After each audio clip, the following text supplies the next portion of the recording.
This is the IELTS listening test. You will hear a number of different recordings, and you will have to answer questions on what you hear. There will be time for you to read the instructions and questions, and you will have a chance to check your work. All the recordings will be played once only. The test is in 4 parts. At the end of the test, you will be given 10 minutes to transfer your answers to the answer sheet. Now turn to part 1.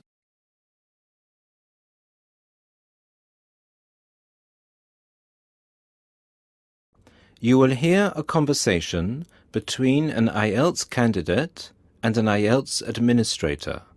Look at the questions 1 to 5.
Listen to the first part of the conversation and answer questions 1 to 5. Good afternoon. I'm applying for a master's program at the University of Exeter in the UK. I'm planning to register for the IELTS exam at your centre next month. I have some questions I'd like to ask you before I register, if that's okay. Certainly. Would you be taking the academic module? I think so, but I'll have to contact the university just to make sure. You'll probably need the academic because most universities don't accept the general training. And anyway, the procedures to register for the exam are the same for both the general and the academic modules. Good. My first question is whether I sit all parts of the exam on the same day. I don't live here, you see, and for me it would be more convenient to do all the papers on the same day. Unfortunately, the speaking part is scheduled for Thursdays, and reading, writing and listening tests take place on Saturdays. We can't change the days, I'm afraid. That's a pity. Well, never mind.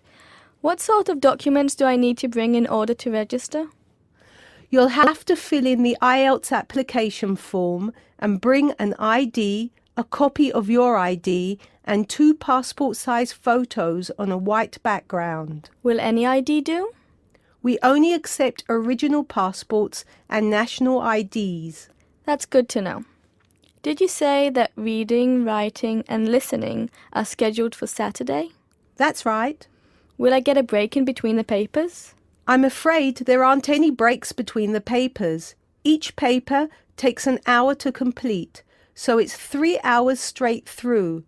You'll first do listening and then reading, followed by the writing test.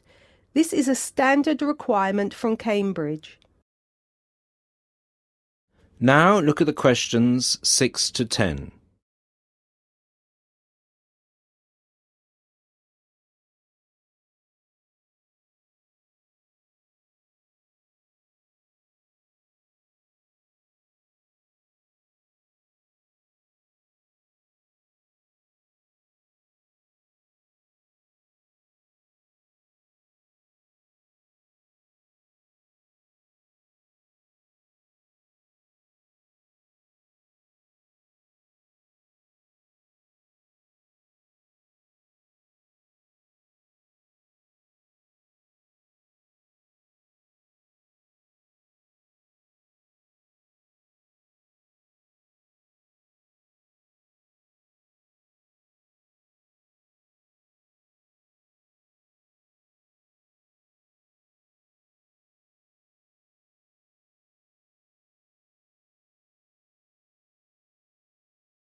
As the conversation continues, complete questions 6 to 10. Okay, and how soon after the test can I pick up my results? It takes 13 calendar days for the results to be processed. Can you let me know how much it is and the form of payment? The examination fee is $200. You can pay by credit or debit card. We also accept checks. We only accept cash as a form of payment in exceptional circumstances. And one last question. Can I mail you the application documents? Certainly. You can send all the documents by registered mail to our address, 47 Clover Place, New Rochelle, New York. Could you spell New Rochelle for me, please? Certainly. Newerrochelle.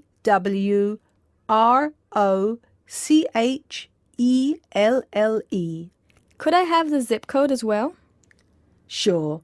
Our zip code is 10806. Thanks. You can also email us at inquiry@examsmail.com or phone us at 325-9082. I think that's all. Thank you very much for all the information. Bye. You're welcome. Goodbye.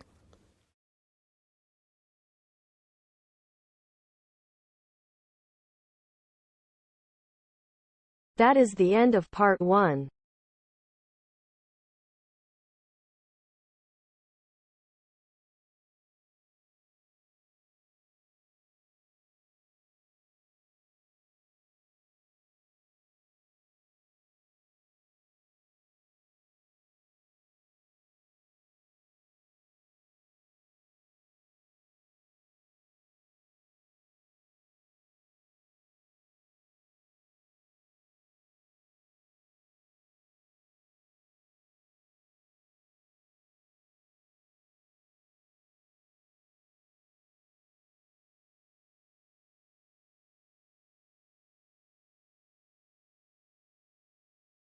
Now turns to part 2.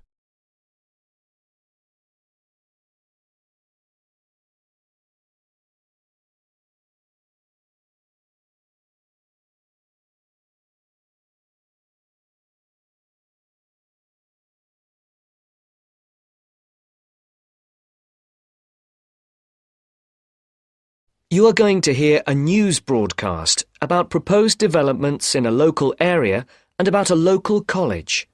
First, look at questions 11 to 14.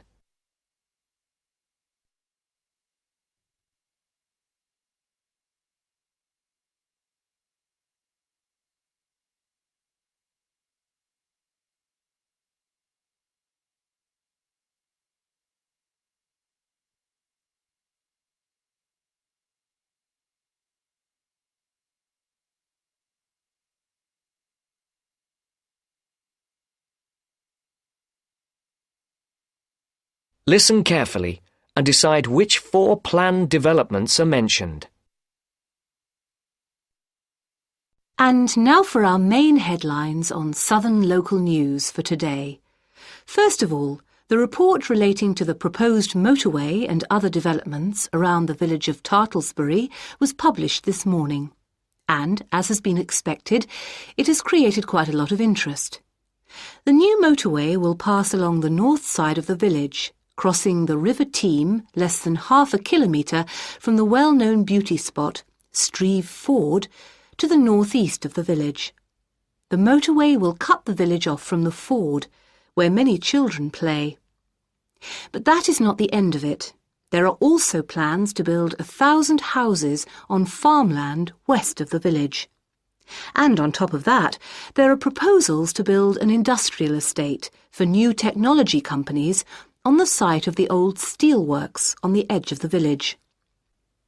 A new centre with a swimming pool and a very wide range of sports facilities and a large supermarket with other shops are also planned next to the housing estate.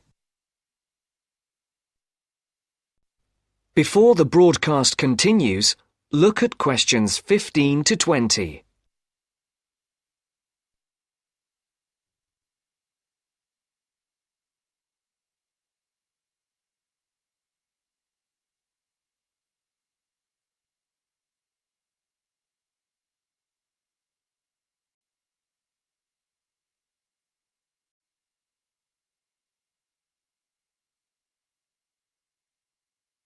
You will now listen to the second part of the talk. For questions 15 to 18, put a tick in either column A or column B for each of the people mentioned. For questions 19 and 20, decide which of the four alternatives is the most suitable answer and circle the correct letter. Mr. Jones, a local farmer we spoke to early today, is strongly against the plans. But the local council is pushing for them to be adopted in full. They say that new housing is needed in the area and that it is an opportunity to take advantage of government grants for setting up new technology developments. The mayor, Mr. Fun, says, "We must make every effort to do our part for the economy of the country and for the local people. This is a golden opportunity to put Tartlesbury on the map." Reactions to Mr. Fun's comments have been quick to come. Surprisingly, when we contacted the spokesman of the local conservation group, he was very much for the planned developments. But not all the local groups support the scheme. And, unlike the mayor, the local MP, Mrs. Wright, is very much against the planned developments. Mr. Khan, a local shopkeeper, had this to say: "People are absolutely horrified at what is being proposed here. This is just a chance for some people to make money quickly. But I can assure you that if they think that local people are going to be a walkover, they have another think coming. Of course, we welcome the jobs that the new technology park will bring, but we feel that the large increase in housing and the proposed motorway will destroy the character of the area." I think this is a debate that is going to run on for quite some time, and we here on Local News will keep you informed. And now for something quite different. This year's exam results have just come out, and there are a lot of happy faces out there. It would seem that the number of young people going on to university from the local college in Upton, which is not far from Tartlesbury, has increased by 25% this year. All those who have applied to go to university or into teacher training colleges have found places. This is the first time that there has been a 100% success rate at the college. We spoke earlier to the principal of the college, who said she was very proud of all those who had achieved their aims, and she wished them every success in the future. There will be another news bulletin at 11 p.m. And for now, it's back to more music from around the world. That is the end of part 2. You now have half a minute to check your answers.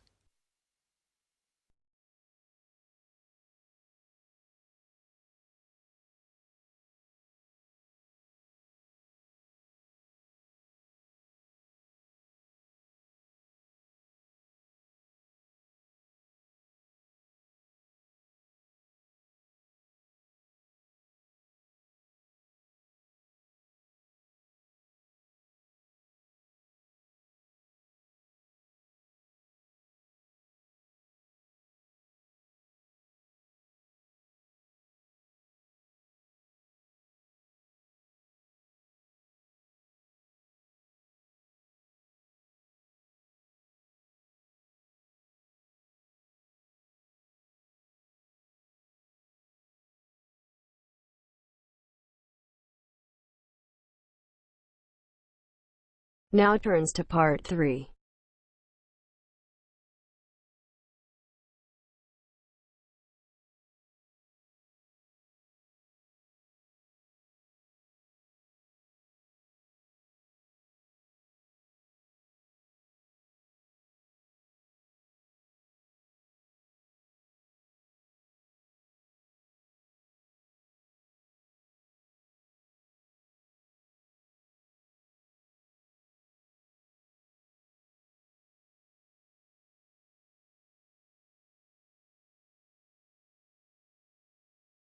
You will hear a business studies student called Sam talking to his tutor about an IT project he is going to do for a local company called Turner's. First, you have some time to look at questions 21 to 26.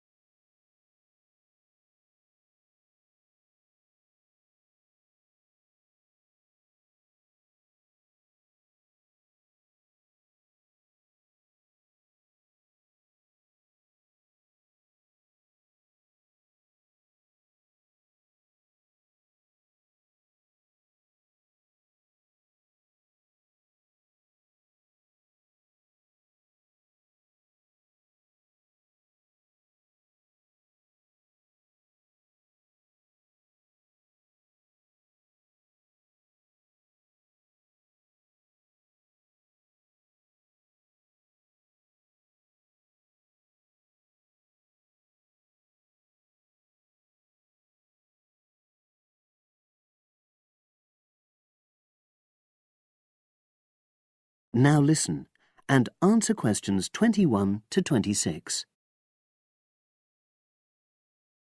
Hello, Sam. Come in and sit down. Thanks.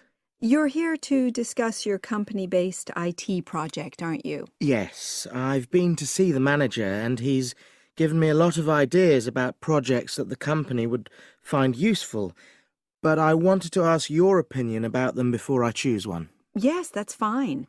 Now, this company's called Turner's, isn't it? That's right. It's a small engineering company. They make machine components for trade use. They're well established. They started in 1976, but they're a bit old-fashioned. Okay. And what kind of projects did Turner's suggest you could do for the company? Well, they want some improvements made to their customer database. The one that they've got at the moment isn't very useful in some ways. I had a quick look at it. That would be a very straightforward project, and it'd be simple enough to evaluate, but I don't think you'd get enough out of a project like that. You wouldn't learn anything new. Well, another project they suggested is to do with their online sales catalogue. At the moment, customers can look at their products, but they can't actually order them online, which must affect their competitiveness. But I said I thought it would take too long. It's quite a big task. You're right. It's too much for the time you've got. It's a pity, though. Then they want some help with their payroll system. At the moment, the way they calculate pay involves a lot of manual accounting. I suggested they could have a system where employees register electronically when they arrive and leave work, so the hours they do could be transferred automatically. I think you'd get a lot out of a project like that. It would extend your skills, but it wouldn't be too much to take on. A student did something similar a couple of years ago, but this is slightly different. Well, then they need help with their stock inventory. They do everything manually. Really? Yes, and it takes so much time. It's probably very inaccurate, too. An electronic inventory would probably be the biggest single benefit for the company. I'm surprised they haven't had it done before. I know. Then they wanted to improve their internal security. The manager had visited other companies where the staff use swipe cards to access various areas of the building. It sounded useful, but the trouble is I'm not really sure how to do it. Well, I think you're right in that assessment. At the moment, it's probably a bit beyond your level of knowledge. Is that all? Just one more. Customer service. They want to be able to collect feedback from their customers in a more systematic way. At the moment, it's a bit of a mess, and they probably lose business as a result. Would that involve you going to see customers at their own premises? Because in that case, you might have to do a fair amount of traveling, and that would incur expenses that haven't been agreed with these companies. I never thought of that. Well, it might not be a problem, but it's something that needs clarifying. Well, I hope that's been helpful in narrowing down the options. Yes, it has, thanks. I'll be able to make a decision now. But while I'm here, can I talk to you about coursework? Sure. Now you have some time to look at questions 27 to 30.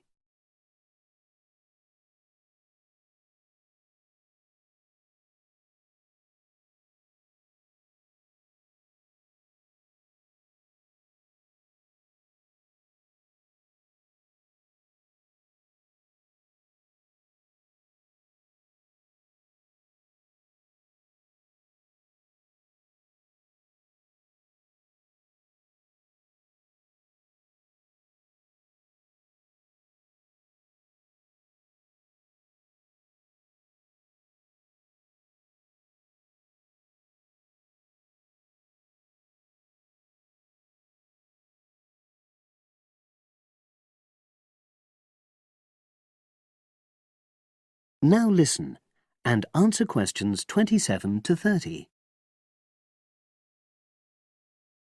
I'm not very happy about the way our group assignment is working. There are some problems. Oh dear. Are people just not getting on with each other? That's the worst thing. Actually, we're all friends. It's not that. But when we're having a discussion about the assignment, one or two people end up doing all the talking and the rest don't say anything. It's a bit frustrating because we need plenty of debate. Well, that's a common observation. You're studying in a group with people from all over the world, and you all have your own ways of participating. In some places, students are more used to listening than talking, and vice versa. I suppose you're right. I'll try to remember that. Does everyone pull their weight as far as sharing the workload is concerned? I'd say they do, yes. And our group elected a leader. She's very good at making sure no one's overloaded. But personally, I feel that there are just too many of us in the group. Whenever we try to arrange a meeting, there's always at least one person who can't make it. It's not anyone's fault, it's just that we've all got slightly different timetables. Well, I'm glad you've talked to me about it. Feedback is always useful.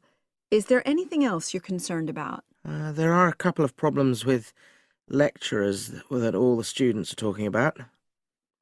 Last semester we had negative feedback about the way lectures were organized. There were several occasions when the wrong room had been booked or the same room had been booked twice, that sort of thing. Is that still a problem? That hasn't happened at all as far as I know. Oh, good. It's sorted out then. But I don't know the reason, but some of the staff often turn up late, so we miss 10 or 15 minutes of our lecture time. It might be because they've been copying handouts for students. I think there's a queue for the machine sometimes. Well, I'll look into that. Thank you for telling me. Anything else? The other thing is that it can be very difficult to get to see a lecturer individually. They're all very supportive and friendly when you do manage to find them, but often they're not in their office, even at times when they're meant to be available for consultation. Okay, that's helpful. Now, before you leave, That is the end of part 3.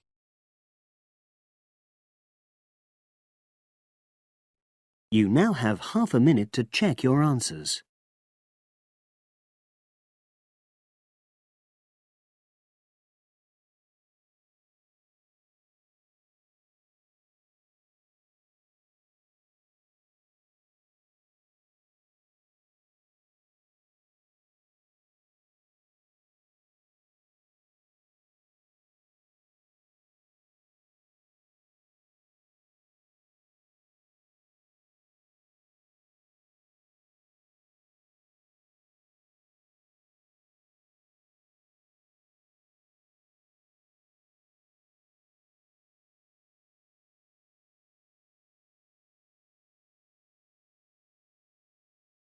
Now turns to part 4.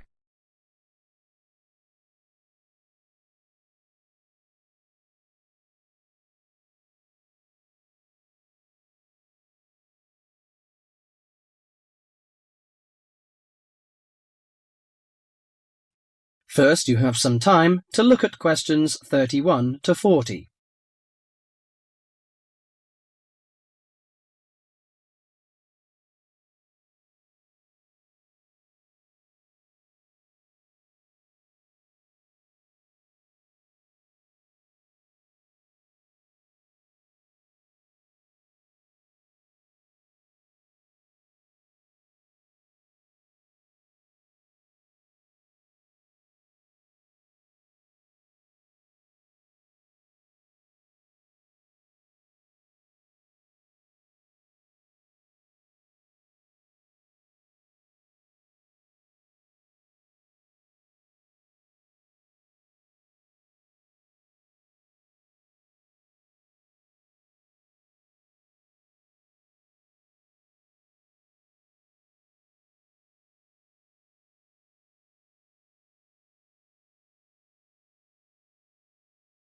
Now listen carefully to the message and answer questions 31 to 40.